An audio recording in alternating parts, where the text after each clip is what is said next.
And welcome back to Primeility Primer, your twice weekly reminder to practice keeping your pride and humility in balance so that you can better manage your emotions and make your next decision a better one. And let me begin this episode by offering a quick apology for my voice. I know it's a little bit scratchier, more hoarse than normal.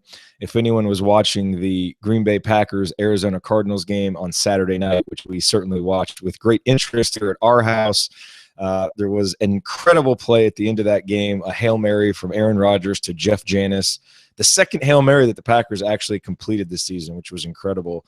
And that caused much screaming and celebration. Obviously, the celebration was short-lived because the overtime didn't go so well for the Packers.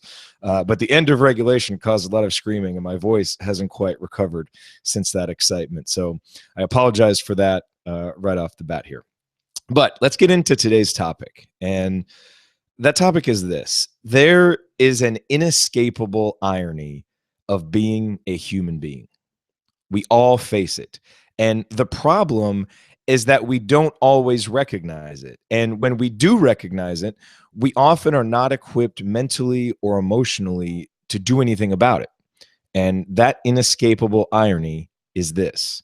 As human beings, our greatest strength is often also our greatest weakness. And let me use myself as an example here to begin. So one of my greatest strengths is my patience, especially with people. I learned this from my father. I come from a family of teachers, in fact, on my dad's side of the family tree, and patience is an essential trait for being an effective teacher. And I can count so many successes in my interpersonal relationships and interactions because of my patience. And yet it's also one of my greatest weaknesses, because that same patience that will be understanding of someone's emotional outburst or listen intently when a friend needs to talk isn't so advantageous when it comes to, for example, improving systems and processes in my life or knocking items off of a to-do list. In those cases, my patience can often be a detriment. Were I less patient, for example, I might find a way to do that computer task in 3 steps instead of 7, or I might not be so willing to save that final to-do item for tomorrow, impatient to get it crossed off the to-do list today.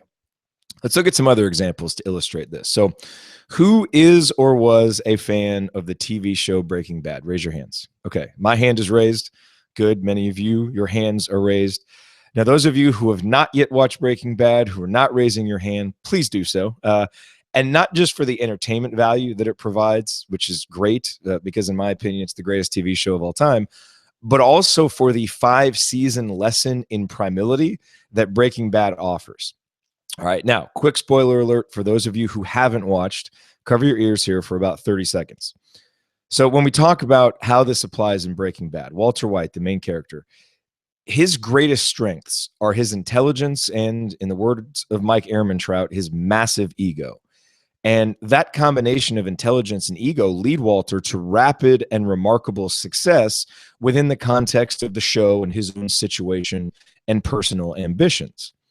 And yet, in the end, it's also his intelligence and ego that become his undoing, right? He becomes too smart for his own good, and certainly too prideful for his own good and for the good of everyone around him who he purports to care about.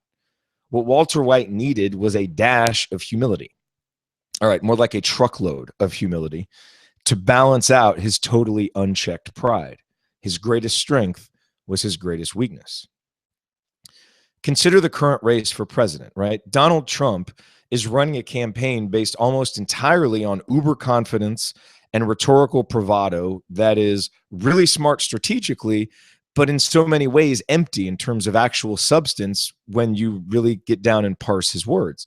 We've never really seen anything like it before, and I'm not sure anyone else but Trump could pull it off because he carried a reputation of confidence and bravado into running, and he's doubled down on it, maybe even tripled down on it. And this strength is differentiating him from his competitors for the Republican nomination, and it might just win it for him. We'll see. It's going to be fascinating to watch. And I don't mention this as necessarily an indictment of what Trump may or may not be as a president, or certainly an endorsement of what he may or may not be as a president. But what I want to focus on is think about now what will happen after the Republican nomination is given, if it is Trump, if he has differentiated himself enough with this uber confidence, right, with this incredible bravado. What then, right? Could such a campaign actually take the next step and win the presidency? I wonder, because we know that Americans tend to appreciate humility, even if it's false humility. And Americans tend to appreciate more concrete proposed plans of actions, even if the plans turn out to be paper thin once a candidate gets into office. Given this reality, Trump's greatest strength right now could turn out to be his greatest weakness in a general election. Again, we will see what happens with it, but that greatest strength that can drive us to a certain level of success could turn out to be a weakness later on. And for one more example, consider a childhood hero of mine, Bob Knight, one of the greatest coaches of any sport who has ever lived. Knight coached my beloved Indiana Hoosiers to 3 national championships, including an undefeated 32-0 season in 1976 that still stands as the last undefeated national championship season in college basketball history. And that team was actually voted recently as the greatest college basketball team of all time. And Knight, notoriously stingy with his respect, certainly his spoken respect for others, was always effusive in his praise for that team. And, after their last home game, in fact, that team played, Knight implored the fans who were in attendance and fans listening to appreciate that group of players because they'd never see another one like it, and he was right. And yet, when that 1976 team that Knight loved was honored recently for the 40th anniversary of their accomplishment, Knight chose not to attend the ceremony, despite being explicitly invited to do so. And the reason is that he still holds a grudge against the university for how it handled his firing over 15 years ago, even though all of the people who were involved in that situation are long gone. Now, the only people being quote unquote punished by Knight's decision are his former players who would have loved to have him there and who spoke about him endlessly during the ceremony, during the press conference before the ceremony, and then also the fans who wanted nothing more than to give Knight a hero's welcome home. It turns out that Knight's greatest strength as a coach, his stubborn my way or the highway commitment to what he believed was best and right, has become his greatest weakness as a man. He believes he was wronged by the university, and nothing, it seems, will change his mind. Really, it's kind of always been this way, and it's what caused his firing at Indiana. Knight's greatest strength is also his greatest weakness. Now, you may look at these 3 examples and say, okay, that's great. These are all famous men who, if you boil it all down, suffer from too much pride. And you'd be right. That was actually my exact thought after I finished typing up this section a few minutes ago. So I'll admit that it's not the most representative sample, but they were the first 3 extreme examples that popped into my head when thinking about this topic and trying to think of truly illustrative examples that would illustrate what I'm talking about here. So I promise that I'll come up with more in the future because this is a topic that we'll revisit, but let me also turn it over to you for help.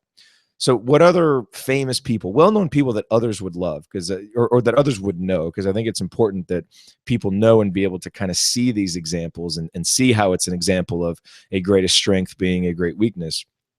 Who else do you know who would be a good example of this? I'd love for you to email me, Jared@primeility.com. That's my email address, or go to primeility.com/show/085 and comment on the episode page, because I know that you'll have great examples, and I'd love to see these examples of people who their greatest strength you also see and can illustrate how it's their greatest weakness. So those are the examples. Let's talk now about the antidote. Again, we're talking about this inescapable irony of being a human, where our greatest strength is so often also our greatest weakness. So the question becomes then, what do we do about this inescapable irony? What do we do about it? Let's say that we recognize that our greatest strengths are often our greatest weaknesses. How do we manage it so that it doesn't become our undoing? Primeility can be the answer. Remember, Primeility is a mental framework that helps you better manage your emotions so that you can make your next decision a better one. And if I go back to the beginning and use myself as an example, I know that my natural inclination is toward patience, right? I've stated that is a great strength of mine, and I wouldn't want that to go away because it's given me so many great things in my life. I've gotten so many benefits from being patient. And when I'm dealing with people, I mostly want that to be the case, except when it shouldn't be, right? So when someone is trying to use my patience against me, which can happen, and take advantage of me or quote unquote get one over on me, I need to manage that natural inclination toward patience and choose in that next moment to be more impatient because the situation calls for it. Similarly, when I recognize a process or a system in my life that can be improved, I need to manage my inclination toward patience and make that next decision one that is a bit more impatient so that my next action will be one that saves me time in the long run. Or when I think, I can do that tomorrow, because in reality, I really could do it tomorrow if I chose to. There's nothing life threatening if I don't get this thing done today. When that happens, I need to manage that natural inclination, that emotional reaction, or I guess lack of emotional reaction, you could say in that case, because I'm so patient, it's not driving me to action. But in that case, I need to mix a bit more impatience in because that will drive me to a better decision, working ahead instead of waiting, instead of procrastinating, which I will appreciate in the long run, even if it goes against my nature in the short run.